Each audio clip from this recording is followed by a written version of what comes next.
Hello. Hi, everybody.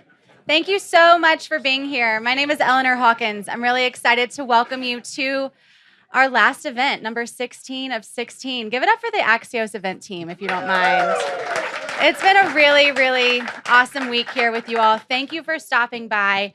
We are finishing out really strong, and we are joined by several corporate affairs, communication professionals to talk about the next generation, the new agenda for the modern CEO. And so I am joined here on the stage now with Pfizer Chief Corporate Affairs Officer, Sally Susman. Sally, thank you for being here. Thank you so much. Thank you, Eleanor. I'm really excited to have you here on the stage because, well, first of all, you're kind of a Davos pro. You've been here a few times, right? Yes. What's one of your takeaways now that we're at the end of the week? What have you taken away from your time here? Happy to talk about what I've taken away from Davos this year. But first, really want to thank Axios for everything that you guys do to keep us all informed. And also really to thank you, Eleanor, for the work that you do. If you had asked me to swim across the Hudson River to get here today, I would have. So thank you for having me. Yeah. So Davos 2025, just about a wrap. For me, I think I would take away three themes. First is, if any of you, like me, work in the business of trying to help leaders understand the world and explain things that are happening, business is good. It's a complicated time. And I think the fields of communications and government relations and corporate affairs are going to be very, very busy, as most of the CEOs I've talked to seem to feel like they need almost a global diplomacy department to sort of understand this very complex and rapidly changing world. Secondly, and I know everybody says it, I don't want to be cliche, but I got to get better at AI. I really realized I thought I could do it, a little bit here, a little bit there. But I heard, I think it was Mark Benioff this morning, say that these CEOs of the future may run companies with no people. Yeah. That AI can do not some of what we do, but everything of what we can do, better than us. You look like you want to Well, I was interrupt gonna say, me. and that could be a communication challenge, right? It's huge. It's a huge That's communications something challenge. you're going to have to explain to the new workforce, explain to shareholders, explain to all of these many stakeholders. How are you thinking through that along with just getting better at the tool itself? Well, Jennifer Temple here and I were at a dinner about 2 nights ago where I heard the phrase that I have FOBO. Have you heard about FOBO? Fear of being obsolete. Well, that was new for me, and that I'm panicked. And I'm trying to learn as fast as I can, reshape my team if necessary. Mhm. I've kind of clung to the notion that inherent in what I do is try to give good advice, think around corners, decide where to go, where not to go, how to answer questions or not answer questions. And I have really to think about what is going to be this upskilling that I need to do, that my team needs to do to live in that world. And then just the final observation, as I'm always reminded how great it is to be together with people from around the world. I have Nancy Spears, an old friend, just met Liz from DoorDash. We just sort of in our daily lives can get into a hunker down in our work world, and to be here and to take a global perspective was really great. I want to go back to FOBO. Okay. I don't think you should have it, by the way, because you have managed, is it 9 CEOs over 3 different companies, American Express, Estee Lauder, now Pfizer. And I feel like that's rare. Typically, when you see a CEO transition, you often see the head of corporate affairs or comms also exit. Talk to us about the longevity of staying in a company, advising multiple CEOs. How have you maintained your post?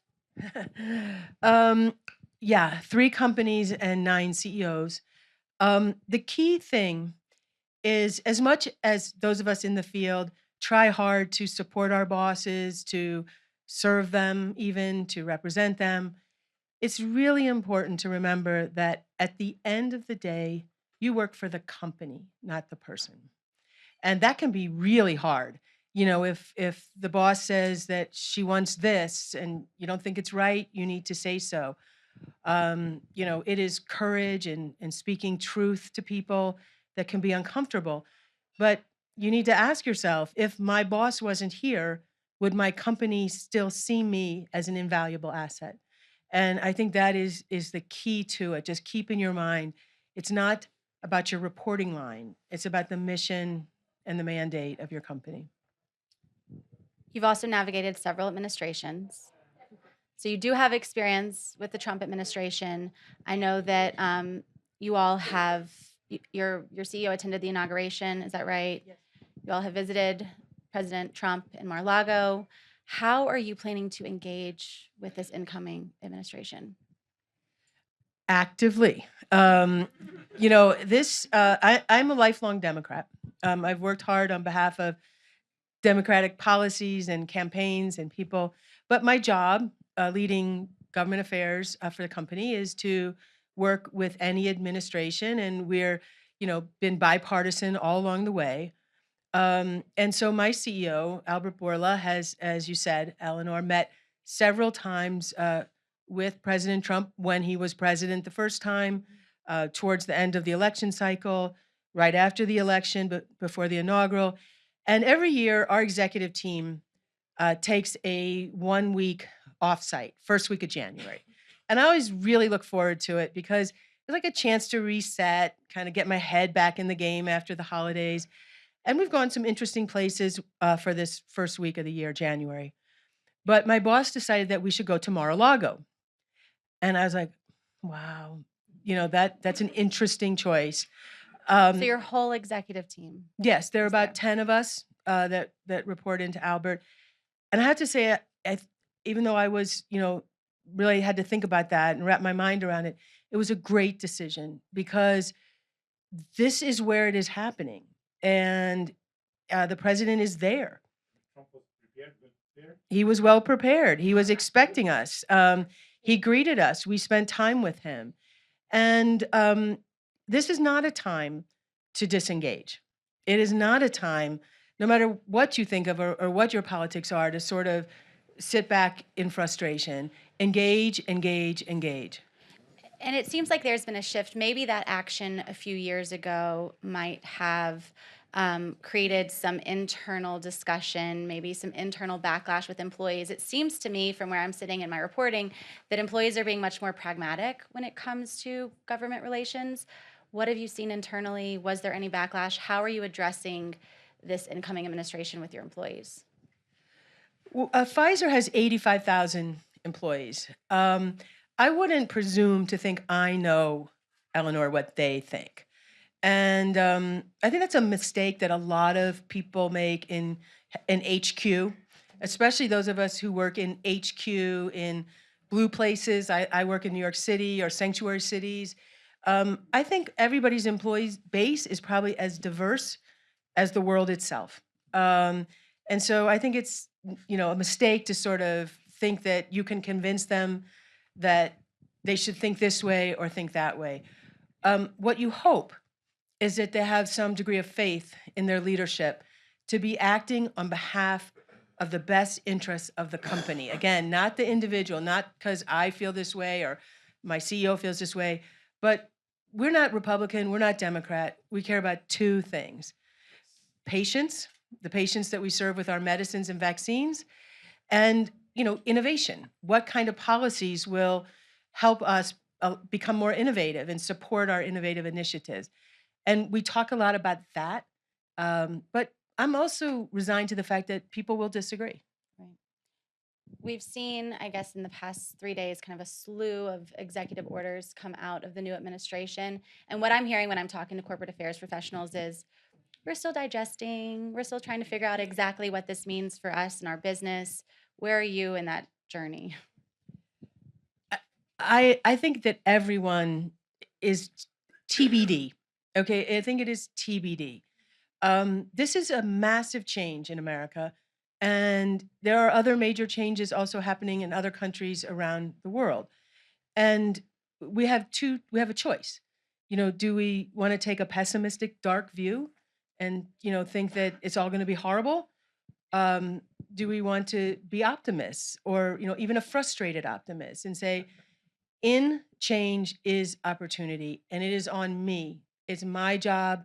It's the job of probably many others in the room with similar positions to get in there and make your case, and support your policies. I don't think everything is despite the flurry of executive orders, I still think there's a lot to be discussed and debated. Regarding the new CEO agenda, which is what we're supposed to talk about, where do employees fit in that? They fit everywhere. I mean, of all the important stakeholders that I have, government officials, the media, people like yourself, investors, patient advocacy groups, there's probably no singular stakeholder group that will impact the culture of the company, and therefore the success of the company, than the employees. What are some other priorities for you and your executive team this year? Well, we have put our focus very squarely on oncology. And we think that there are real opportunities for great advances, thanks to AI, thanks to trying to be more productive in our pipeline, to not have cures, not just treatments, but actual cures. And one of the things we're working on is a technology called ADC, which allows the technology to go directly to the cancer cells and not have such a horrible chemotherapy that's taking down your healthy cells as well. So, through productivity, through AI, through an acquisition we made of CGen, we are excited about and really focused on cancer. And then I want to go back to, you're here on behalf of the corporate affairs team, on behalf of Pfizer. You've also been here with your CEO. How do you two work together? How does he view communication and corporate affairs? Oh, so we work together great. I mean, of those 9 CEOs, there are 3 types. One type is the guy that loves this stuff but can't run the company. Then there's the one who can run the company but hates this stuff. And then there's the rare CEO, the one that I have now, who can do both. What are your tips for dealing with all 3? Well, if they can't run the company, the problems are way bigger than me. My previous CEO was a very good businessman, but he always said to me, if I'm on television, Sally, it's a really bad day for you. Like, he didn't want to do it. He didn't want to, be in the mix. And it was, frankly, in some ways, a personal opportunity for me, because I did more things, I just did what I thought was the right thing to do. And I was fortunate to have his trust, but, I did more setting of the agenda myself. Having a CEO who is deeply engaged in both the business and the world is both exhausting and exhilarating, inspiring, stimulating, and it's 24/7. I mean, we were in the car on the way to the panel and reworking the thoughts, on our way to another event, reworking the thoughts. It's a process that, if you enjoy it, it's great. And if you don't do it, because it's a sport. You wrote a book, was it last year? Yeah. It was 2 years ago in March. Breaking Through. It is required reading for all communicators, I would say. Talk to us about your decision to do that. Because in that book, you share really great communications advice, but you also share a lot about your personal background, your work experiences. Talk to us about why you decided to write this book. Yeah, sure. So as a kid, I wanted to be a writer. Nobody as a kid says, I'd like to be the head of corporate affairs for Big Pharma. I wanted to be a writer. It seemed like a very noble thing to do. And I always wanted to write a book. And I made a couple of failed efforts at it. I wrote a horrible novel. I wrote a stupid memoir. And they're sitting in the bottom drawer of my desk. But I always kept writing. And I, would get an essay published, or I would put something on my LinkedIn. I just kept writing. And then during the pandemic, which was the busiest time of my career, I mean, we were working every day to try to find that vaccine, and then think about how would we get the world to accept it, and how could we produce it. It was during this time that I wrote the book. And sometimes my boss would say to me, well, how did you have the time to write that book? But what I found is in the cauldron of a crisis, you have an energy and a focus that really supported my writing of the book. And just one last thing about that is before I turned it in to my publisher, the Harvard Business Review, I had a couple trusted friends and family to read it, make sure I wasn't making a fool of myself. And my mom said, "Oh, Sally, this is bad, very bad. In this book, you've told all of the most embarrassing stories about yourself and detailed all of your biggest mistakes." And I knew then that that was the point, is that all of us make mistakes all the time. And when we can share them and learn from them, that is what's really my inspiration to write the book. One of the stories that you share in the book was around an op-ed that you all wrote following the mention of Pfizer during a presidential debate. And I think this is important because it does speak to the shifting media landscape and how CEOs can communicate. And in the communication space, there's a lot of discussion around like the go direct strategy. Can you share more about that decision and what Sure, happened? sure. So, in addition to loving to write, I love politics. It's like my sport. And in the fall of 2020, there was a presidential debate between then President Trump and then former Vice President Biden. And I was taking the night off. I popped a big bowl of popcorn. I opened a nice wine. I settled in on my sofa and I was going to watch the debate. And within the first opening remarks, President Trump says, "I talked to that guy who runs Pfizer, and he told me we're going to have the vaccine before that special day in November."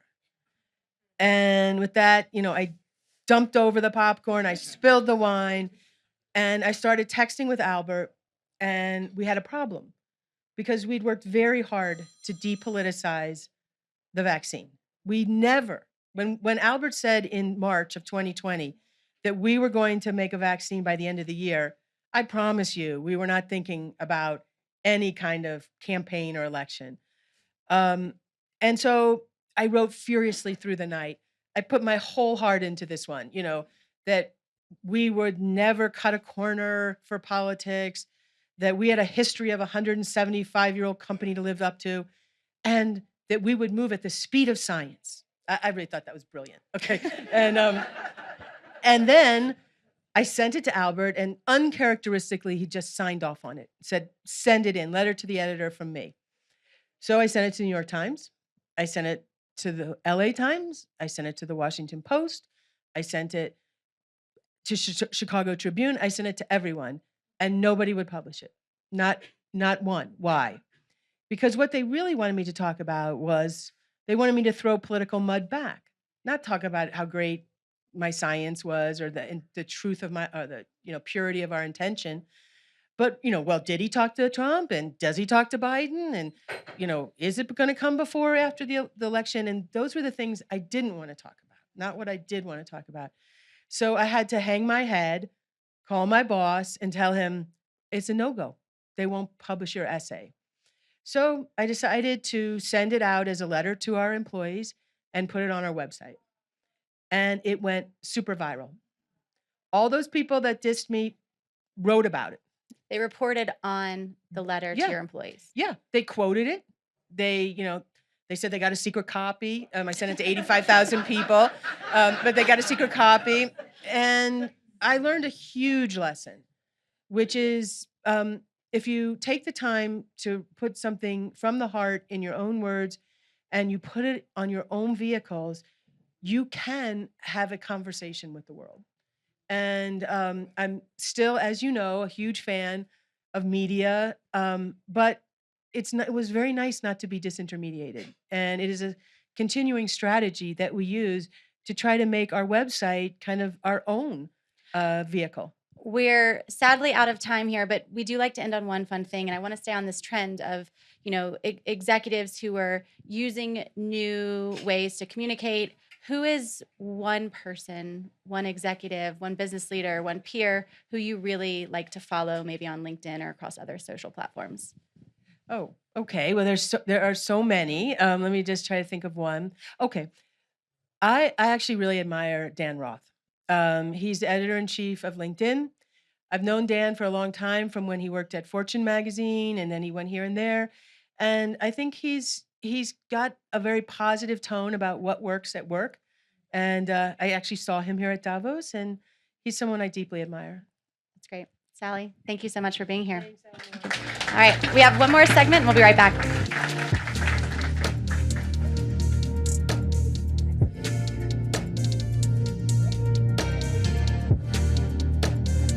Thank you, Eleanor. Good afternoon, everyone. I'm Nicholas Johnston. I'm the publisher of Axios. Thank you so much for packing it all in here for our final event of the week. We're very grateful for everyone who has come out to support us here at Davos. We're also hugely grateful for all the partners that make this happy. Qualcomm has been hosting us here all week. We've had a number of partners across all of our 17 events. I love all of our partners equally, just like I love all my children equally, but maybe I love the last one a little bit more. Super grateful for Weber Shandwick for making this conversation, and I'm very excited to welcome to this stage my old pal for a view from the top conversation, Weber Shandwick CEO, Jim O'Leary. Jim, how are you? I'm great, Nick. Thank you for the kind words, as always. The light at the end of the Davos tunnel. Yeah, thank God. As you have been wandering the promenade all week, give me your top takeaways. Top takeaways from the promenade. Well, I mean, aside from that, it was much warmer this year, less snowy. It was kind of a lovely Davos from that regard. Top three takeaways. I mean, the first one is the most obvious, which is that it's like AI, and tech has certainly seemed to taken over this year. AI was a lot of the conversation last year, but it's like it's everything this year, right? It's back, yeah. It's back in a big way. That's number one. Number two.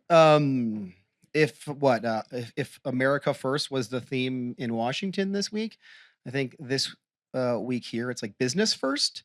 So let me say what I mean by that. Probably most commercial Davos I've ever experienced. Everyone comes here to do business every year, but this year I felt like what happened outside of the Congress and the business that was done was like dramatically overweighted in terms of focus. And then I guess number three is despite the warm weather, sadly, some critical issues like climate change seem to be very not so much on the agenda. Well, maybe on the formal agenda, but not so much part of the dialogue.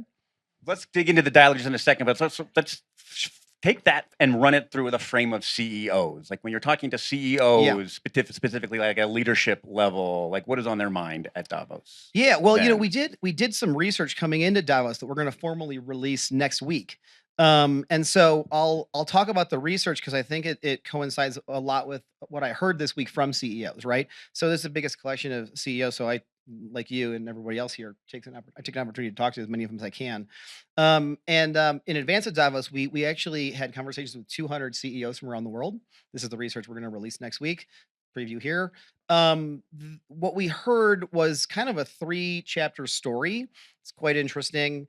The first piece is the least surprising, which is there's a significant amount of renewed economic optimism, right? Especially in the US, but elsewhere as well. So, more than half the CEOs we talked to, 2025, a year of renewed economic optimism. Second thing we heard is that despite that economic optimism, there is a significant increase in concern around the volatility in the world. And so 2/3 of the CEOs we talked to, they have increased concern around volatility. And it's not so much the more traditional volatility that they expect and plan for, things like, product recalls, which by the way, it takes a lot of work to do a product recall, or, cyber attack, but like it's the external environment and it's the vulnerabilities that are much more outside of their control, right? So conflict between nations, disinformation, misinformation, climate crises, things like that, terrorist attacks. So there's a lot more concern around that. And then what the third part of the chapter that's interesting is, and unfortunately a lot concerning for our profession.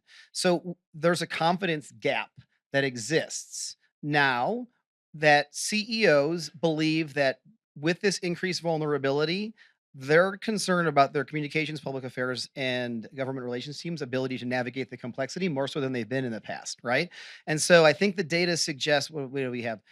Less than 2 out of 10 of the CEOs we talk to are extremely confident in their team's ability to meet the moment and help navigate all this complexity that is caused by the volatility. So not something that you want to hear if you're in our profession, obviously. But it does dovetail with some of the recent McKinsey research that I'm sure a lot of you saw. I guess it came out like a couple months ago, where it suggests that 60% of CEOs view like external affairs as more important than perhaps ever before. But the confidence in teams' ability to deliver against that is like again, and then kind of the 20% How do you range. how do you square this? Because on one side, CEOs are saying they're confident, but on the other side, they're scared of what's about to happen, and they don't think their teams can handle it. Right. Yeah. Are they just being crazy? Yeah. Well, I'm not going to call all the CEOs crazy. No, you're in a safe place here with this communicators. No, I mean, look, I think that the renewed economic optimism is something that they're very excited about. I think that the increased volatility, which comes at least in the U.S., I think along with some of that renewed optimism, is something that they're concerned about. And unfortunately, for whatever reason, they don't think that their team's equipped to fully address that or handle that or navigate that. And I think that what maybe is potentially most disappointing as a result of that is I think that a lot of the people in our profession feel like over the past several years we've gained a significant amount of influence actually at the C-suite level, right? Yes. Because the role of comms is so much materially important to the success or failure of a company than it's ever been. I want to get to how folks in this room can help address that, but I want to take a little detour based on what you said about the climate change and ESG stuff. Okay. We've been on a global world tour talking about the We death have indeed. of corporate responsibility. We're 5 years into the BRT pledge, right? I mean, is it dead yet? Like, where are those commitments now? You're always asking me, is it dead, right? Was DEI dead? And then was ESG dead? And now is what, stakeholder capitalism dead? No, none of those things are dead. Sure. Has the pendulum swung back? Is there a significant amount of pressure that is now, being placed on a number of those things? Absolutely. Do I fundamentally believe though that companies or brands are like no longer believe in the things that they previously believed in, even if they're maybe using the language a bit less? I don't think that that's changed, right? So sure, you're not going to see DEI in every earnings call like you might have a year or two ago, and you're not going to hear ESG on everyone's lips in Davos like you did just as recent as a year ago, right? But like what underpins that? I think businesses are still very focused on inclusive leadership is central to their success. I don't think that companies are walking away from what they're attempting to do in terms of decarbonization or like sustainability efforts or energy transition. So I do feel like still like a lot of the fundamentals of what many have been pushing for over the past several years are still very much there and central to the success of companies. I just feel like the desire for executives to be on stage in the Congress talking about them. Then how should CEOs navigate that? Like we had an Axios this morning, the Trump administration ordering government employees to call out their bosses, right? If they're still using DEI. And so for CEOs and then secondly communicators, like how do we navigate that changed environment? Right. Well, so I'm certainly not going to be advocating for anyone calling out their bosses for such a thing. What can CEOs do, or what can comms professionals do? I mean, I think in a moment like this, especially where everyone is so like laser focused on doing business, right? And I would say look at value, and then just look at value across all of the stakeholders, and make sure that you're delivering actual real value, right? And so it's easier said than done, but like for the past several years, it's been like stakeholder capitalism, shareholder primacy, who wins in the debate, and all of the rest. And like it's kind of a bit of a false choice. And I feel like in today's world, sure, maybe certain stakeholders are being prioritized a little more than they were a year or two ago.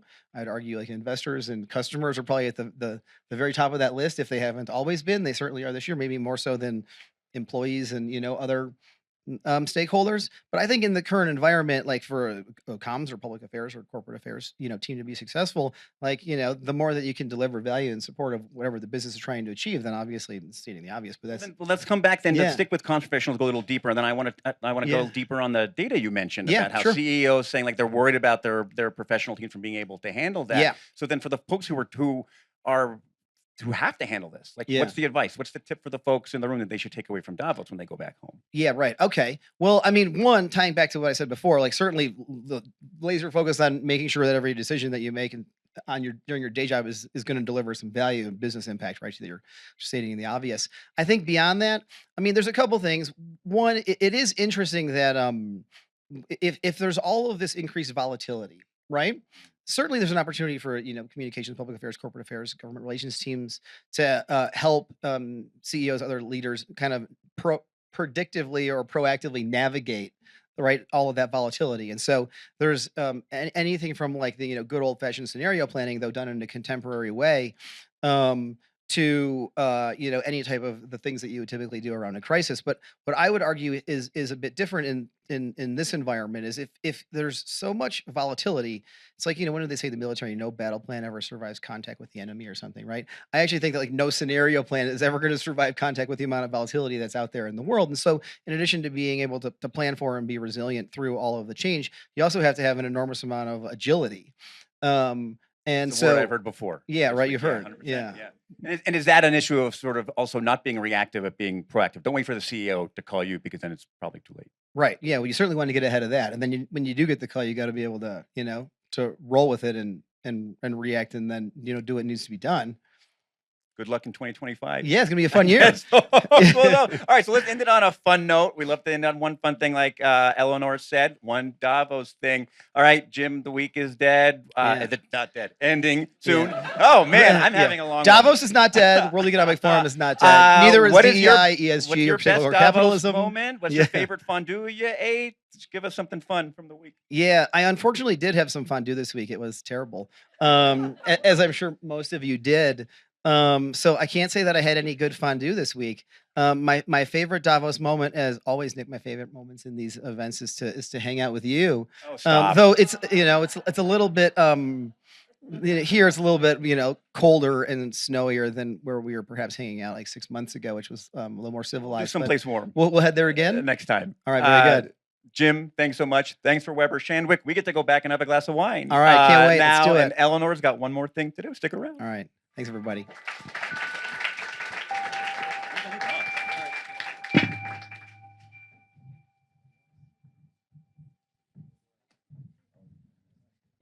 All right, last but not least, here we are, our final segment of Davos 2025. Please join me in welcoming DoorDash's Chief Corporate Affairs Officer, Liz Jarvis-Shean. Come on up here. There's your mic. Thank you for joining us. Thank you for having me. So it's kind of funny that we're both up here on stage right now because we're both new at this Davos Yes, thing. Davos newbies. This is your first year. First year. What are you going to go back and tell your CEO about this? I think what I'm probably going to say is that it is an incredible place to have deep conversations with incredibly intelligent people with a great global view. Everything from sort of like incisive moments to big visions, but that the most important thing is that when you leave Davos, you actually do something. That it can't just it is, the big visions and the wicked insights are a necessary but not sufficient condition of something like this being successful. And so you have to, what we're going to take back and some of the conversations we've had with, policymakers from markets where we operate. We're in 32 markets around the world.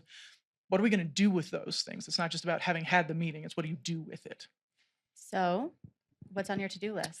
Gosh, a number of things. So, it is, sorry to beat the dead horse, AI, there are some of those things of how do you think about for a company like DoorDash, right? Where we're a three-sided marketplace. You have consumers who come to the platform to get the best of their neighborhood delivered to them conveniently. You have all of these local merchants, more than 500,000 around the world, who come to our platform to have e-commerce powered for them. And then you have Dashers and courier partners, more than 7 million a year, coming looking for flexible earnings opportunities. What are the ways in which for all of those folks who come to our platform looking for something, are we going to deploy technology to help them? How do we make the consumer experience more delightful and more personalized through AI and machine learning? How do we help someone run their business, right? Small business owners have the longest to-do list of anyone I've ever met in my life.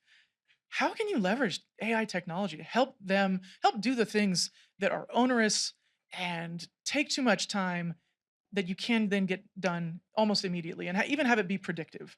So it just takes that burden off of them. And for folks who are doing deliveries, how can we help use technology to make that delivery experience safer, more profitable, all of those things? And so I think that's a big one. And then just continuing to think, the conversation here, Tony, my boss, Tony Xu, our CEO, talks a lot about you have to revisit your priors. And so in a world where 2024, the most elections that have ever taken place took place in 2024, and it was a bad year for incumbents all around the world. Obviously, there's been a lot of conversation about the election in the US, but we have new governments all over the world. You have to revisit your priors. You can't just assume that things are going to be the same, that you're going to engage. The government is going to be different. Their priorities are going to be different. The opportunities and the ways that you engage with them are going to need to be different. So how do we revisit those priors in that sort of global sphere? I love that we're talking about that global dynamic because DoorDash, you recently expanded into EMEA with the acquisition of Volt. Correct. How has that changed your job? How has it changed the expectation of your team and of Tony now? Sure. So yeah, about 2.5 years ago, we joined forces with an amazing company called Volt. They're based out of Helsinki. So today we're in 32 countries. Total population that we can serve is something like 750 million people. It's an incredible responsibility. I think in some ways, there's a lot that hasn't changed because I think successful M&A, and I would like to argue that this has been successful for us so far. The most important thing is that you find companies with cultures that are as similar as possible. Because otherwise the body rejects the organ transplant on both sides. How would you describe your culture? Our cultures are incredibly customer obsessed, right? Like particularly at the scale that we're talking about, it's important to look at the data, but it's very easy to get lost in that. You have to look at the edge cases. So everybody in our company does deliveries. Tons and tons of people in our company talk to merchants every single day. Like, what do we need to build for you next? What is the problem that you're having? And we're all customers as well. So we're all getting deliveries. We're all using the product every single day. And so being customer obsessed is a deep, deep value at both DoorDash and Volt. I think humility is a very profound value at both companies. And there is, I would say the last thing is what we would kind of call bias for action. It is like, do the thing quickly and then kind of iterate and continue to find a better way to do it. But, try to find a way to be the hot knife through butter. In the same way that Sally has worked for a number of professional CEOs, you have worked for only founder CEOs. A lot of founders. Yes. You were your DoorDash, Airbnb, Tesla. Tips for dealing with founders. Yeah, big personality founders. Yes, and I also, so one of the things that I do have in common with Sally is that we both started our career in politics and government. And I think in some ways that actually, almost irrespective of what kind of CEO you have, it helps you sort of understand that the way in which a company or an organization is deeply important on a personal level to a chief executive. But I think that's especially true for a founder CEO. And it's not to say that it's pure apples to apples, like Barack Obama is not identical to any of the founder CEOs that I've worked for. But you understand how meaningful it is to a founder CEO, a company is to a founder CEO in a way that having not worked for sort of a professional CEO, I don't know that I have really a right to say one thing or the other. But like I do think there is just like an obsession with detail and vision that is like the through line for the founder CEOs I've worked for. You have to, because to be a founder CEO, like you have to defy gravity. You are doing a thing that is so bonkers and so impossible. You are finding a new niche, you're inventing a new industry, you are raising money, everybody's telling you no, nobody wants to work for you. Like every single day you are defying gravity. And that never stops. Like they have that trait early. They have it on the first day, but they also have it in the 10th year and they have it in the 20th year. And you have to understand that and want to be a part of that to work there. And probably channel that energy in a helpful way. Yeah, but also it's also, I think, about, one of the things that I do think is very interesting for a founder CEO is that they have, the founders are the only people who've been with the company since day one. And that company changes dramatically over its life cycle, right? Like, and the responsibilities and the things that a CEO needs to do for employees, for external stakeholders, for your customers, for media, for policymakers, that is dramatically different from when you're a year old and you have 50 employees to today we're 11 years old at DoorDash and we have 20,000 employees and we're completely different. And so one of the things that's really fun about jobs like mine is that we get to partner with a CEO on that journey and how do you talk to an employee group how do you do an all hands for 100 people? And how do you do an all hands for 5,000 people? How do you, like, all of those kinds of things? I have to ask. Yeah, I know. Since Here it Tesla comes. was one of your. I know. How Here did it comes. How did you partner? Everybody take a shot. How did you partner with that CEO when it comes to communication? So, look, everybody has lots of opinions about my former boss, and I'm not here to litigate any of those. What I will say is one of the things that I learned from Elon about communications is a lot of what we talk about now about sort of direct communications. Like when I was at Tesla, it was not the early days, but it was 2013 to 2015. We were still thought of by most of the automotive industry as like this adorable little California startup. Sort of like pat us on the head, like, oh, with your EVs, that's so cute.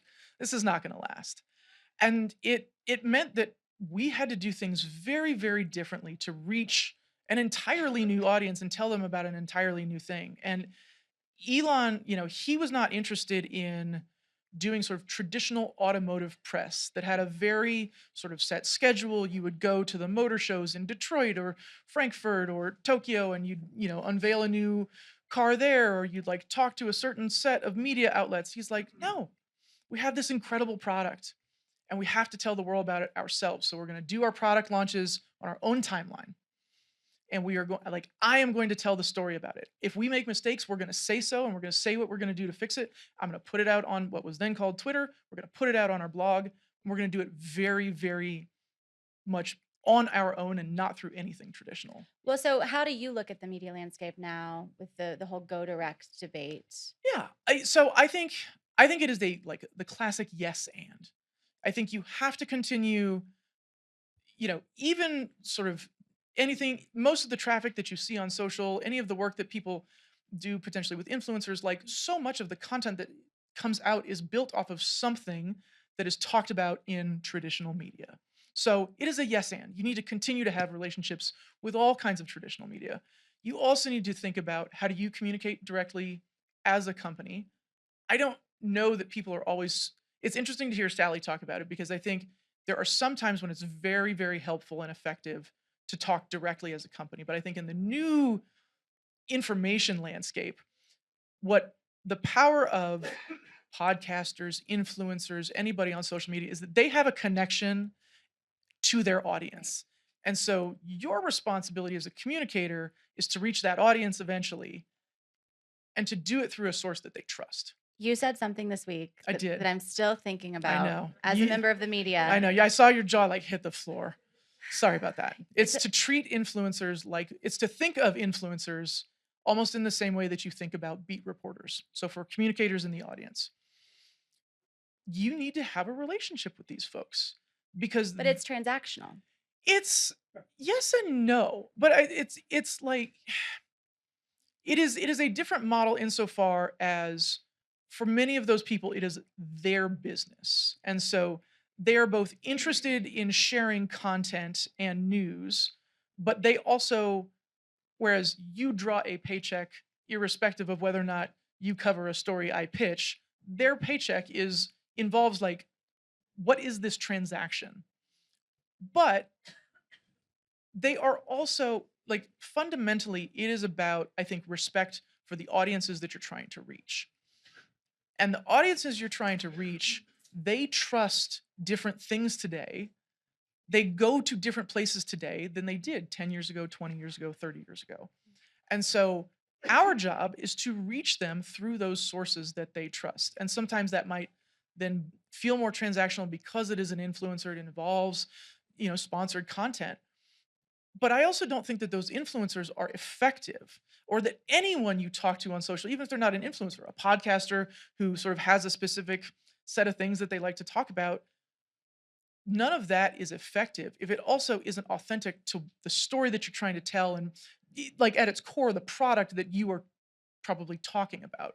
And so you want them to have a relationship with your product. You want them to be a fan already. You want them to be excited about the things. And so you need to spend that time with them and invest that time with them and have that relationship and keep them educated and up to date on what's new, even if they're not going to post about it in the same way that somebody who's a beat reporter for a more traditional outlet or a producer who covers you, you also want to keep them appraised of what's new.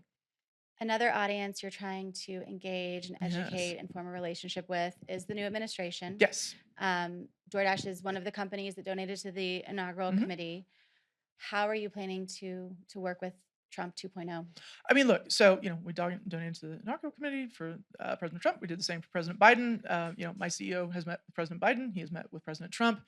I think similar to what Sally said is like, you have an obligation to engage with governments around the world on behalf of your company and frankly on behalf of your customers. I think particularly for us, because so many of our customers, again, be they merchants, consumers, or the folks who come to the platform looking for work, like they need us to engage with governments around the world. So it is our obligation, it's our responsibility to them to have that conversation, to have that engagement with the Trump administration in the same way that we would engage with the Biden administration, and in the same way that in all of the other 30 markets where we operate, where there are new governments there, we're going to have that engagement. It is, Sally put it like, to not engage is the wrong call. It is, you need to find all of the ways to represent all of your stakeholders and their interests before policymakers.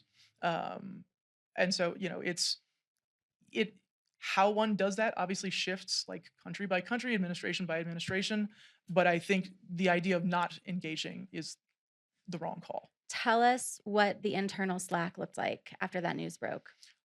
It was quiet. I think that our folks, it's like, I think we have, and you and I had talked about this. One of the things that we learned kind of coming out of 2020, especially in the US, where it felt politically very volatile, sort of socio-politically very volatile, was we knew who we were as a company. We truly understand our mission. Our mission is to empower local economies. And Sally talked about, I can't believe I'm about to disagree with Sally Susman. So, but she said, she doesn't work for the CEO, she works for the company.